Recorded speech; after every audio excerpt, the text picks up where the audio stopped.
हर रोज़ 3 बजे सपने में आने वाली स्टोरियाँ जो मैं आपको हर रोज़ सुनाती हूँ।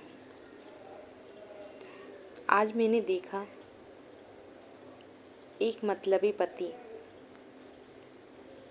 एक गांव में हस्बैंड वाइफ और उनका परिवार रहता था।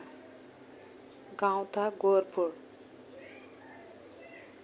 तो उनकी न्यू शादी हुई तब तो ठीक चलता रहा। सब लोग परिवार, बहू आई, बहू ने सब कुछ संभाल लिया, सब कुछ अच्छे से करती रही, काम वगैरह सब कुछ सबसे मिलकर रहने लगी। बहू भी, सास, दो पति पत्नी भी सब बहुत अच्छे से रहने लगे। कुछ दिन बाद क्या हुआ कि जो बहू थी उसको टीबी की बीमारी हो गई। सुनिएगा ध्यान से, जो बहू थी उसको टीबी की बीमारी हो गई। आप चौंक जाएंगे सुनकर। उसके हस्बैंड ने क्या किया कि उसे अपने घर से निकाल दिया।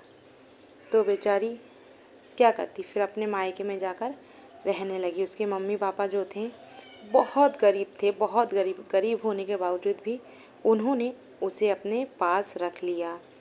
वो बेचारी वहाँ पे बीमार, दिन रात उनके माँ बाप बाहर काम करने चले जाया करते थे और उनके इत्तेफाक से उसके 10-12 बहन भाई थे।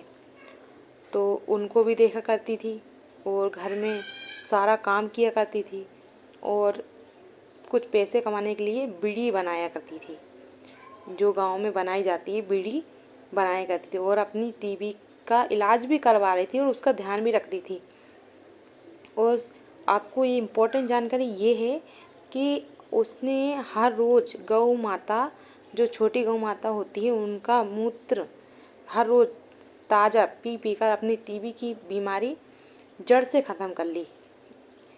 इतनी स्ट्रॉन्ग लड़की थी वो, और पैसे भी कमाती, सबका ध्यान भी रखती, और फिर वो टीबी की बीमारी से ठीक हो गई। फिर उसे टीबी की बीमारी उसकी जड़ से ख़त्म हो गई और वो एकदम बिल्कुल ठीक हो गई और वहाँ पे बीड़ियाँ बना कर पैसे कमाती रही।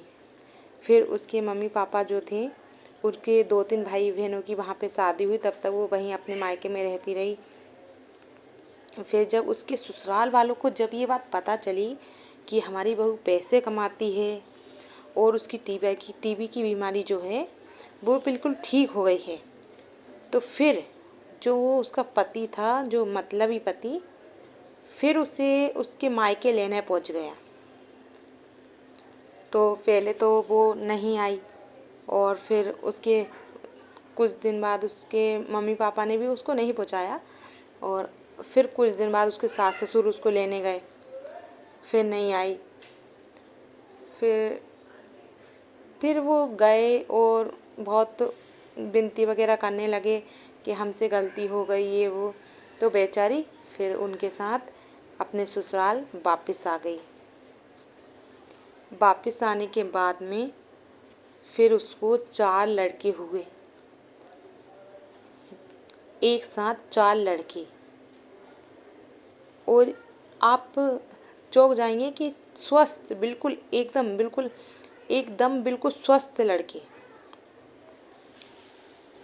और फिर तो भैया जब उनके ससुराल वालों ने ये देखा और उसको एक भी लड़की नहीं हुई, तो उसके ससुराल वाले क्या कहते हैं ना कि आपको मैं एक कहावत सुनाती हूँ।